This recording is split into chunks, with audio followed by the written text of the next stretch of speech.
Gel, gel, gel.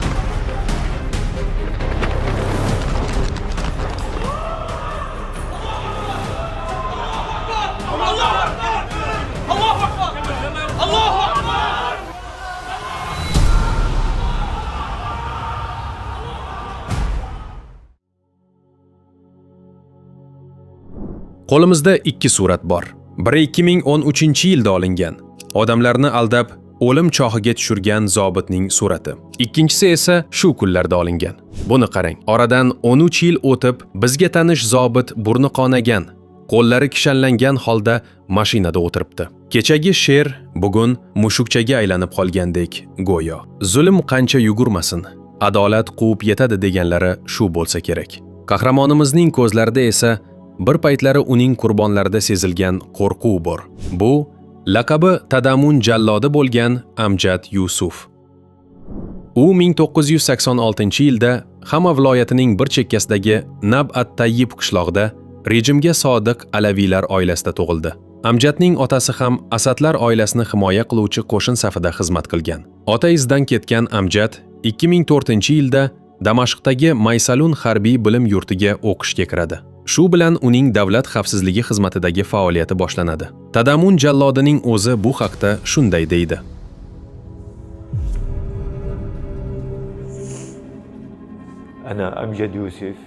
Men Amjad Yusuf, praporshikman.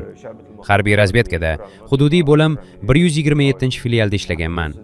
Harbiy xizmatga 2004-yilda kirganman. Taxminan 1 yil tayyorgarlikdan o'tganman. 2006-yilda serjant unvoni bilan xizmatni boshlaganman. Keyin katta serjant bo'lganman va so'ng praporshik unvonini olganman. Ijtimoiy tarmoqlarda tarqalgan va Amjad Yusuf aks etgan videodagi shaxs menman. Bu voqea taxminan inqilobning ilk davrlarida suratga olingan. Bu faqat xizmat emas, tizim ichidagi bosqichma-bosqich shakllanish jarayoni edi. Bir necha oy davom etgan tayyorgarlik uni oddiy askar emas, balki buyruqni muhokamasiz bajaradigan tizim quliga aylantirdi. Bu yerda gap faqat harbiy tayyorgarlik haqida emas. Gap insonni fikrlamay, buyruqni bajaradigan xizmatkorga aylantiruvchi mexanizm haqida ketmoqda. Xizmatni tugatgach, u oddiy jangovar bo'linmaga emas, balki harbiy razvedkaning eng nozik va eng qattiqqo'l tuzilmalaridan biri 227-bo'limga yuborildi. Bo'linma xodimlarining vazifasi tergov, bosim o'tkazish, qo'rqitish va muxolifatga qarshi maxsus operatsiyalar o'tkazishdan iborat edi. Deyarli barcha Rossiyaga yaqin mamlakatlarda ko'riladigan holat. Amjad ham shu qozonda qaynadi. Shu tarzda u asta-sekin shaxs emas, balki mexanizmning bir murvatiga aylandi. 2013-yil Damashqning Tadamun mahallasidagi dahshatli qatliam kamera obyektiviga muhrlandi. O'sha kuni mahalladoshlar bir joyga to'plandi. Ko'zlari bog'landi, qo'llari kishanlandi. Ularga ko'chada mergan bor. U sizni ko'ryapti. Agar shu yerda tursangiz, otib tashlaydi. Yuguring, deyishdi. Odam qo'rqqanida o'ylamaydi. Ular yugurishdi. Ammo oldinda ularni tuzoq kutayotgandi. Taxminan 3 metrlik chuqurlik. Qochayotganlar choq yoqasiga yetib kelishi bilan Amjad ularni nishonga olardi. Ayrimlari shu zahoti halok bo'ldi. Boshqalari chuqurlikka qulaganidan so'ng o'tib tashlandi. Hammasi o'ldirildi. Jasadlar esa ustma-ust taxlanib, yoqib yuborildi. Hammasi shu yerda tugagandek edi. O'sha paytda biz taxminan 40 kishini olib kelgan edik. Ular terrorchi yoki terrorizmni moliyalashtirayotgan shaxslar deb hisoblangan. U yerda mendan boshqa harbiy yo'q edi. Biz ularni bir chuqur yoniga olib bordik. Videoda ko'rinib turganidek, men ularga qarata o'q uzdim. Ba'zida odam chuqurga tushishini kutdim. Ba'zida tushishidan oldin otdim. Ba'zida esa ichkarida ham otishni davom ettirdim, to ishni yakunlaguncha. Shundan so'ng biz ustiga shinalar qo'ydik, yana shinalar tashladik va hech chiqmasligi uchun yoqib yubordik. Keyin chuqurni ko'mib tashladik. Bu mening shaxsiy qarorim edi. Menga hech qanday ofitser, qo'mondon yoki general tomonidan buyruq berilmagan. Agar buyruq bo'lganida aytgan bo'lardim. Men o'zim uchun javob beraman. Men qurbonlarni tanlamaganman. Oldindan 40 kishi degan aniq son belgilanmagan. Vaziyat shunday shakllangan. Odamlar turli ma'lumotlar asosida olib kelingan. Kimdir hisobotlarda tilga olingan, kimdir qurolli guruhlar bilan aloqada deb gumon qilingan, yana kimdir ularga moddiy yordam bergan deb aytilgan. Shu asosda ular olib kelingan. Mudhish jinoyat go'yoki o'sha yerning o'zida jasadlar bilan birga ko'mib yuborilgandek tuyulardi. Biroq yaratganning arqoni uzun. Hatto bu dunyoda qochib qutuldim deb o'ylaganlar ham to'ppa-to'g'ri uning huzuriga boradi.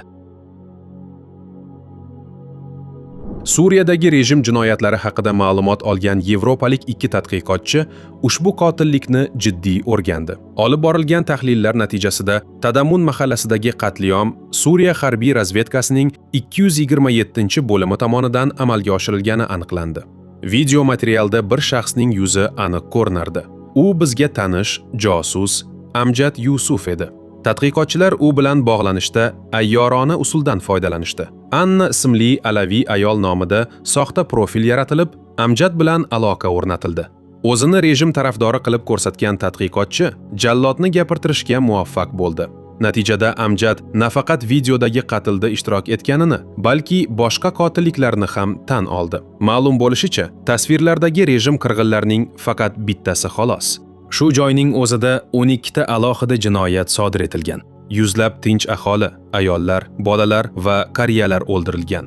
Voqea markazida esa Tadamun jallodi turardi. Shunga qaramay bu hikoya faqat bitta odam haqida emas. Bu zulm ustiga qurilgan tizim va burchga aylantirilgan zo'ravonlik haqidagi ochiq xronika edi. Amjad esa go'yoki o'zini kundalik vazifasini bajarayotgandek tutardi. Harakatlarida hech qanday ikkilanish yo'q. Go'yo u har kuni oddiy ishga chiqib kelayotgandek. Lekin bu ishning nomi begunohlarni o'ldirish, ya'ni qotillik edi. Va eng qo'rqinchlisi, u buni yashirmasdi ham.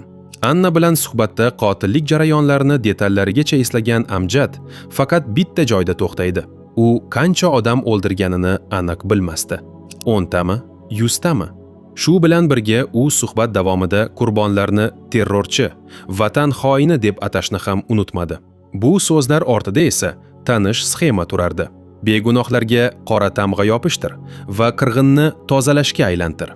Lekin dalillar boshqacha so'zlarda. Qurbonlar oddiy tinch aholi.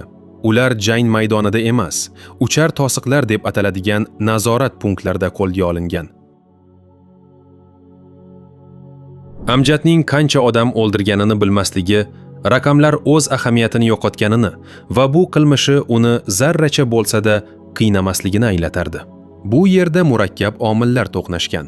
Noroziliklar avvalida ukasi Yusufning o'ldirilgani ba'zan uning o'lk olish ishtiyoqini qo'zg'atgani aytiladi. Shuningdek, u Tadamun mahallasidagi ommaviy qatllarni to'g'ri ish deb hisoblash uchun mazhabiy ritorikadan ham foydalangan. Shu bilan birga sodir bo'lgan voqealarni faqat shaxsiy omillar bilan cheklab bo'lmaydi. Biz o'z xalqidan dushman yasaydigan va zo'ravonlikdan cheksiz foydalanishga ruxsat beradigan tizim qarshisida turibmiz. Amjadga nisbatan ayblovlar faqat shu qirg'in bilan to'xtab qolmaydi. Uning nomi odam o'g'irlash va o'z boshimchalik bilan hibsga olishlarda ham tilga olinadi. Bu esa ko'p hollarda moliyaviy tovlamachilik vositasiga aylangan. Qurbonlar garovda ushlab turilgan va ularni ozod qilish uchun yaxshigina pul so'ralgan. Kim pulini to'lamasa, uning hayoti keyinchalik o'lim chuqurlarida tugashi mumkin edi. Asad rejimi ag'darilguniga qadar Tadamun videosi bo'yicha ochiq sud jarayoni o'tkazilmadi. Bu haqda ommaga hisob berilmadi. Inson huquqlari tashkilotlari ishtirokida mustaqil surishtiruvlar olib borilganini aytmasa, yopiq qozon yopig'icha qolayotgan edi. 2024-yil dekabrda rejim qulashi bilan vaziyat o'zgardi. Yillar davomida ko'z yumilgan rasmiylarning jinoyatlari, jumladan Tadamun fayli ham qayta ochildi.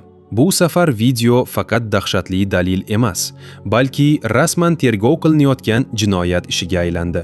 Voqea sodir bo'lgan joy va vaqt aniqlashtirildi. Videodagi ayrim shaxslar esa xavfsizlik tizimida ishlagan haqiqiy odamlar bilan bog'landi. Voqealarga bevosita aloqador bo'lgan 227-bo'lim xodimlari haqida ham tez orada xabarlar paydo bo'ldi. Ayrimlari qo'lga olingani aytiladi. Bu esa tergovning faqat bitta shaxs bilan cheklanmaganini ko'rsatadi. Tergovchilar tasvirda aniq ko'ringan har bir insonni aniqlashga harakat qildi. Lekin bu jarayon oson emas edi. Chunki ba'zi ishtirokchilar yuzini yashirgan. Ba'zilari esa o'z ismi o'rniga laqablardan foydalangan. Shunday laqablar orasida Abu Haydar Mario nomi alohida ajralib turadi. U oddiy ishtirokchi emas, balki asosiy ijrochilardan biri sifatida ko'rsatiladi. Videoda u qurbonlarni kuzatib borayotgani va ularni qatl joyiga olib kirgani aniq ko'rinadi. Mario 2025-yil aprel oxirida Xoms shahrida qo'lga olingan. Bu operatsiya o'tish davri hukumati jamoat xavfsizligi xizmati tomonidan puxta kuzatuv asosida amalga oshirilgan. Rasmiy ma'lumotlarga ko'ra, Mario uning haqiqiy ismi emas, balki laqabi bo'lgan. Shu sabab uni aniqlash va topish jarayoni ancha qiyin kechgan.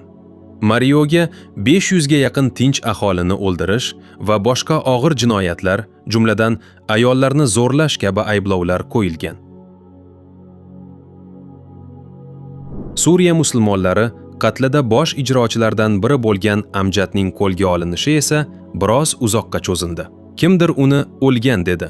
Yana kimdir xo'jayinlari ortidan xorijga qochganini aytishdi. Ammo bir yil o'tib, Tadamun jallodining yangi tasvirlari paydo bo'ldi. Oldingi vajohatidan asar qolmagan, yuzlari so'lg'in. Pushaymonlikdanmi yoki qilmishlari uchun berilishi mumkin bo'lgan jazodan qo'rqqani uchunmi? Damashq ma'muriyati Bashar Asad rejimi xavfsizlik xodimining tergovi aks etgan videoni e'lon qildi. Sening farzandlaring yo'qmi? Vijdoning qiynalmadimi? Bu begunoh bolalarni shafqatsizlarcha o'ldirishga qanday qo'ling bordi? Bu voqea bizga bir nechta muhim haqiqatni eslatadi. Oradan 13 yil o'tgan bo'lsa-da, Tadamun chuqurlariga ko'milgan haqiqat baribir yuzaga chiqdi. Tizim jinoyatlari qanchalik ustamonlik bilan yashirilmasin, oshkor bo'ldi. Kechagina begunohlarni o'lim chohiga tashlab, keyin bu qilmishlarni vatan himoyasi deb xasboshlaganlar bugun javob bermoqda.